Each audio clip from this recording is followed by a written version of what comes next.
ఈ వాక్యాన్ని వీక్షిస్తున్న సహోదరి సహోదరులందరికీ క్రీస్తు పేరట వందనములు.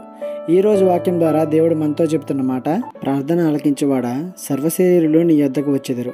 కీర్తనల గ్రంథము 65వ అధ్యాయము 2వ వచనము. దేవుడు ఎంత గొప్పవాడో తెలుసు, ఎంత బలవంతుడో తెలుసు, ఎంత జ్ఞానం గలవాడో, ఎంత ఉన్నతుడో తెలుసు.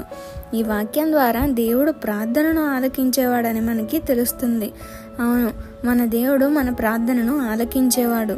దేవునిలోనికి వచ్చినప్పటి నుండి ఇప్పటి వరకు నా జీవితంలో ప్రతి దాని కొరకు ప్రార్థిస్తూనే ఉన్నా, ఇప్పటికీ కూడా జవాబు పొందుకోలేదు నేను అని అనుకునే వాళ్ళు చాలామంది ఉంటారు. ఒకటి, దేవుని ఎదుట నీవు యథార్థంగా ఉండక ప్రార్థిస్తే నీ ప్రార్థన ఆలకించబడదు. నువ్వు యథార్థంగా ఉంటూ ప్రార్థించిన జవాబు రాలేదంటే దేవుడు నీ కోసం ఫ్యూచర్లో మంచి బహుమానాన్ని లేదా మంచి జీవితాన్ని ఇవ్వబోతున్నాడని గుర్తుపెట్టుకోండి. శ్రమలు వచ్చేది ప్రార్థనకు జవాబు రాకపోయేది నువ్వు ఇంకా పదునుగా తయారవ్వడానికి, ఉన్నత బహుమానం పొందుకోవడానికని మాత్రం గుర్తుపెట్టుకోండి.